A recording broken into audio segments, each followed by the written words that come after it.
let's get into the kickoff. Again, we are back into it. I am excited. I got a lot of messages from people that were interested in coming on the Real Talk podcast. Again, hopefully you guys enjoyed that. I plan on doing more of those on different topics, obviously, that could range from, again, what we did last week with racial injustice to entrepreneurship, business, art, anything. I want it to be free form conversation. We're just talking amongst ourselves. It just happens to be recorded and onto a podcast. And again, people might find that information beneficial and might motivate people to do other things out there. But again, hopefully you guys like that. But anyways, getting to the kickoff. I keep getting sidetracked. Let's go ahead and start it off because this has been dominating the headlines. And again, it's one of the reasons why we did not run the Down and Distance series podcast last week was the death of George Floyd. Again, there's a reason why I'm doing this as the kickoff and putting this in the sports channel. Again, I'm not going to rehash on everything that we discussed in the last podcast. So for those of you guys that are listening, this won't be a repeat of what I have stated in that podcast. I just want to, again, bring attention to that, but also get to the sports side of that. Because again, this was tied into a lot of sporting news that happened over the past 2 weeks. And I would definitely want to get into that because again, it is prominent in what is happening in sports today. So anyways, as you guys know, death of George Floyd, a ton of outrage, which is warranted. He was murdered by a cop with 3 other cops as essentially accomplice to murder, allegedly. I don't want to get sued. So again, they all have been arrested. I believe the officer that ended up having his knee on George Floyd's neck has had the bail set at $1.25 million. Again, feel free to correct me in the comment section. This is what sparked multiple protests around the country, actually around the world.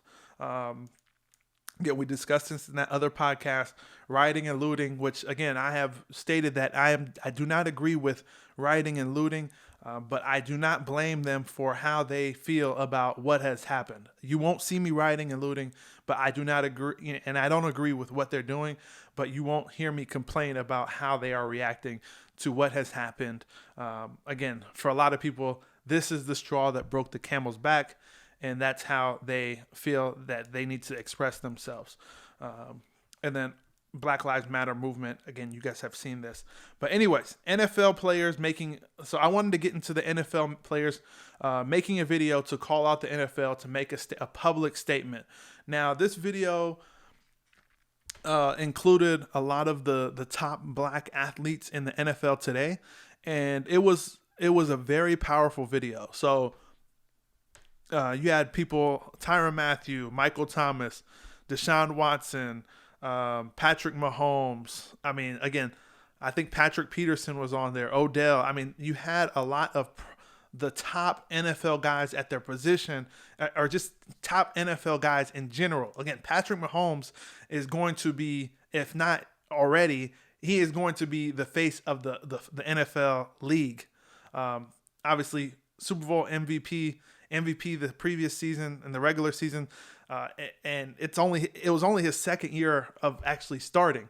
So again, when you have especially quarterbacks, Patrick Mahomes, Deshaun Watson on those videos, along with all the other black players that again are great players and at the top of the NFL league, you know, these are top 100 players. These are the players that sell jerseys. These are the players that assist their team into winning. These aren't bench warmers or anything like that. Even if they were bench warmers, it still would have been a positive, powerful video. But the fact that it was the top players at their positions in their prime calling out the NFL to make a statement, I believe that it was a powerful video. And it essentially forced the NFL's hand. Now, whether the NFL agreed with it or not, the NFL's actions in the past years have essentially told us that, you know, they don't, not to say they don't, well, yeah, their actions in the past have told us that they do not care. They're trying to get past this. They just want to play football. They don't want these narratives being floated around. They don't want their platform to be used as bringing awareness to things like police brutality or the inequality with other races, and they made that abundantly clear with the Colin Kaepernick peaceful protest while taking a knee for the national anthem, where again Colin Kaepernick initially was sitting, but took a knee because he's spoken with a Marine, or a Marine actually approached him asking why he was sitting, and then told Kaepernick that kneeling was a little more respectful and was a good way to peaceful protest during the national anthem. So again, the NFL has whiteballed Colin Kaepernick from the league. He hasn't played it down yet. I'll get into that a little bit more later in the show as far as Colin Kaepernick's status with the league. But again, I think that their actions in the past few years has been very clear as to they just don't want their platform being used to bring awareness to certain issues unless they feel it is necessary. Again, which is the problem. So, Roger Goodell was able to make that statement that was requested from these players that were in this video that came out on Twitter. If you haven't had a chance to see that video, make sure you search it up. Any of those players that I named, if you go onto their Twitter page or Instagram page, you will see that video. And again, let me know what you guys think in the comment section below, what you thought that video meant and how powerful you thought that video was. But anyways, it forced the NFL's hand. Roger Goodell ended up making the comments that were requested, the statement that was requested. Now, a lot of people will say it's disingenuous. Well, okay, it could come off as that. Like I said, the NFL's actions have said one thing, and now they're saying another thing completely opposite to what their actions were doing. I can't remember who stated it, but it is never too late to be right, on the right side, to do something right. So, again, I guess you could give NFL some props for actually making the statement, but at the end of the day, they essentially didn't have a choice. So there's that. And then also, Russell Westbrook or LeBron James. I don't know who is going to be taking the lead for this, but I've seen multiple reports and they've been conflicting reports. One of them earlier today when I was reading on Bleacher Report, they were stating that LeBron James was to make a docuseries on racism kind of looking into the riot on Black Wall Street and things like that in history. Now I'm seeing that Russell Westbrook is going to be heading that. So again, I'm not sure who's going to be leading this, but I'm positive that whoever it is that leads this, they're going to come up with a great product as far as a docuseries, and I would be definitely willing to watch that. You can never have too much information, and for them to put money and resources into providing generating this docuseries or creating the docuseries, I think it is very beneficial to those, especially in the younger generation, that don't know much about what has happened in history. And it's not necessarily their fault. These things are history and should be taught in a history course. But that's a topic for another day. So I'm interested to see who's taking lead on that, or maybe they collaborate and make this docuseries as a tandem. So interested to see that. Now let's get into controversial statements that were made by NFL players, just in general, that essentially were walking on racial lines. So obviously the first one that you all know is Drew Brees, and I stated this during the podcast last week for the Real Talk series with Pierre. Drew Brees was definitely under fire when it came to his statement. I believe he was doing an interview with Yahoo Sports, and whatever the question was, again, I don't know what the question was prior to that, or what the whole discussion was, or how he even got onto this topic. But Drew Brees, at the end of the day, this is a quote for quote. He stated that I will never agree with anyone disrespecting the flag of the United States. Obviously, this is a shot at Colin Kaepernick, who took a knee, and again, the narrative was changed that he was taking a knee to disrespect the flag. Anyway, since then, obviously, Drew Brees got lit up by teammates, Malcolm Jenkins, Michael Thomas, LeBron James, several top athletes in multiple sports, including Shannon Sharp, were very hard on Drew Brees, and rightfully so, because when you make a statement like this, when Kaepernick has been cleared as to why he was taking a knee, and you still are on the narrative that he's disrespecting the flag, people are going to get upset. So at the end of the day, Drew Brees ended up there was so much pressure on Drew Brees. Unfortunately, he was receiving death threats. Again, these people that send death threats, these are idiots, right? So it's not like all black people are trying to send a death threat to Drew Brees. We were disappointed. I was very disappointed in Drew Brees with that statement. I was stating that I was going to cancel Drew Brees as far as just canceling him, the cancel culture. I really don't take part in that, but I was like, this is something where it's so egregious, it's so upsetting, it's so disappointing that Drew Brees is canceled. But after listening to Drew Brees's actions, reading about his actions, as well as hearing some of the people that he was able to reach out to, and what his wife's statement that came out, I'm willing to give Drew Brees a chance at redemption. So I'm not fully on the cancel culture bandwagon. Again, I haven't canceled anybody yet. I was on the verge of canceling Drew Brees, but I'm glad I did not, and I'm not joining that cancel movement. But Drew Brees, again, I believe he expressed the right amount of contrition. He was very apologetic. I think he tried to be as knowledgeable as possible, and he was reaching out to several of the people that were calling him out, including Shannon Sharpe, who was on Undisputed with Skip Bayless. Obviously, for those of you that don't know, on Fox Sports 1, Drew Brees' representative was able to reach out to Shannon Sharpe, where Drew Brees and Shannon Sharpe were able to have a conversation. Shannon Sharpe talked about it publicly on, obviously, Undisputed, but he felt like Drew Brees was, again, showed the right level of contrition, was apologetic, was trying to be understanding as to different viewpoints, different viewpoints on a certain situation when it comes to serving the country and family members serving the country and what the flag stands for. So again, what Drew Brees has provided as far as an apology, again, I'll accept it. Again, everyone deserves a second chance, even though Drew Brees in 2016 has also made the similar statement saying that he's not with disrespecting the flag essentially. So this is in his heart, but I think with the pressure that comes along and all the people that were disappointed in New Orleans, where he obviously his heart is in New Orleans, and all of the people that he helped. Let's not forget that he's been ride or die for New Orleans and has helped a lot of people in that community. So again, Shannon Sharpe has said that the reason why black people are upset is because we held Drew Brees to a high standard, and he's done a lot for the black community, and that's why it was so upsetting of his comment, or with his comments.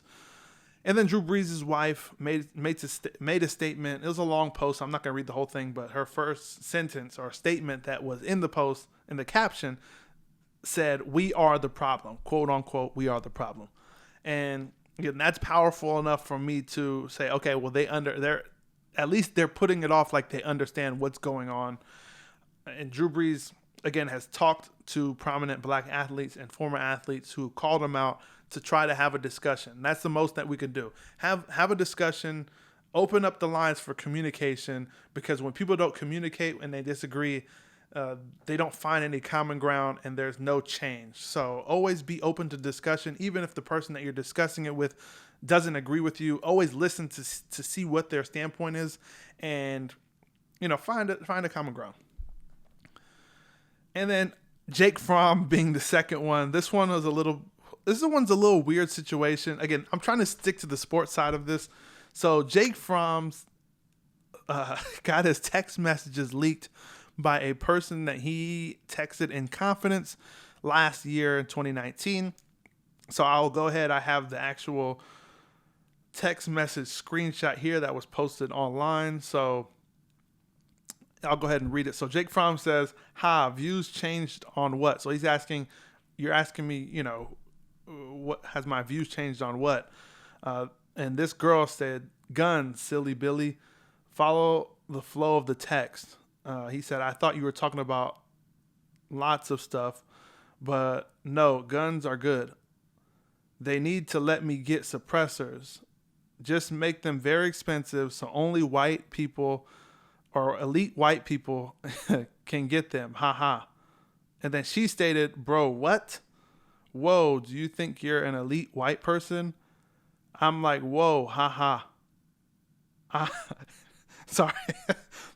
It says, maybe you need to see your contact picture.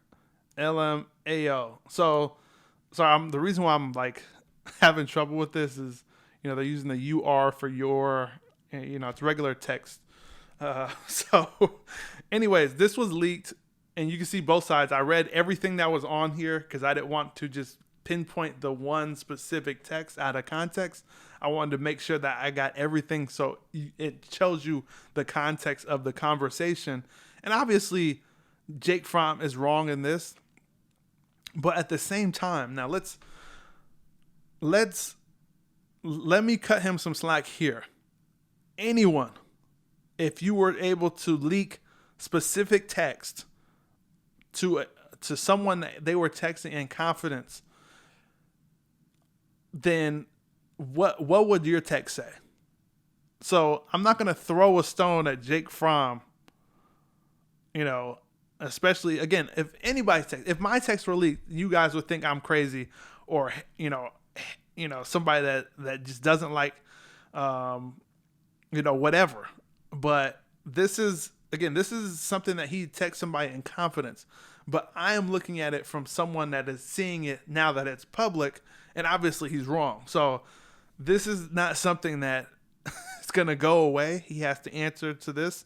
And I have his statement here, his apology statement, and I want to read that too because I read the text.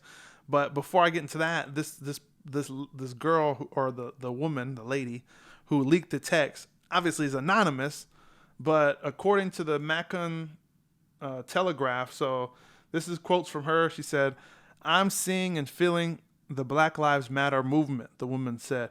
"I know that part of my job is to hold racists accountable despite who they are." So she's calling Jake Fromm racist. So this is clearly, if you see the screenshot, Jake Fromm's picture is actually in the contact photo that she referred to. So they've had communication before. And she's calling him racist. This is not, again, when Jake Fromm sends these type of texts, he feels comfortable with somebody. This is not their first time talking. So she's essentially calling him racist. And tell me if I'm wrong, but that's what I'm getting from that initial statement that she had. And then she also added, he has been completely silent despite his career being built off black people. She said in an exchange, a message with the Telegraph. It's about what he does behind closed doors in this situation. So, I mean, she's not wrong, right? He also helped himself build his career, but again, most of the people that he's played with, especially in Georgia, these brothers. So she's not wrong there, but again, it's real sneaky. It's a weird situation with something like this. It's very similar to the Donald Sterling situation where he was essentially set up, and I'm glad that he was forced to sell the team. So don't get me wrong with that, but he was set up on camera by some girl that was trying to get him to talk, to bring out the real Donald Sterling. And it's just a weird situation with that, right? If you're talking to somebody in confidence and you're being recorded unknowingly, what are you saying? And again, anybody who's listening, it's you would agree it's a dicey situation. But again, he's wrong. Jake Fromm's wrong. So here's his statement as far as his apology. He said, "I am extremely sorry that I chose to use words elite white people in a text message conversation," Fromm wrote in his statement. "Although I never meant to imply that I'm an elite white person, as stated later in the conversation, there's no excuse for the word choice and sentiment. While it was poor, my heart is not. Now, more than ever is a time to support to support and or is a time for support and togetherness, and I stand against racism 100%. I promise to commit myself in being a part of the solution in this country. I addressed my teammates and coaches in a team meeting today, and I hope to see this incident not be a representation of the person I am. Again, I am truly sorry for the words and actions and humbly ask for your forgiveness. So it is very weird how he phrased this apology letter. He's not apologizing for what he wrote. He's apologizing for using elite white people. So get whatever you want out of that by itself. But again, he apologized. Let this man move forward. I don't know if he's going to make the team. I don't know what his teammates think about this. I don't even know. Again, this reminds me of the Riley Cooper situation was different, right? He's in a public place and they're recording him. Like, he's in a public place saying this thing. A text message is like a regular conversation in private with someone. Riley Cooper obviously gave an apology to the team for the Eagles when he was there. And there were still players that were like, I'll never look at him the same again. So this might be one of those situations, and this might ruin Jake Fromm's career. And, it is what it is. But, again, he's wrong in this situation, and he can't blame this girl for essentially trying to ruin his career when he's the one that made these statements. So let me know what you guys think in that or with this situation in the comment section below if you're watching on YouTube. It's real dicey. Thanks for stopping by. Make sure you guys hit that subscribe button for more fire sports takes. And for those of you who are on the go, make sure you subscribe to our full show, which airs every Thursday on Apple Podcasts, Google Podcasts, Spotify, and a bunch more. Until then, I'm chucking it up, and I'll see you guys next time.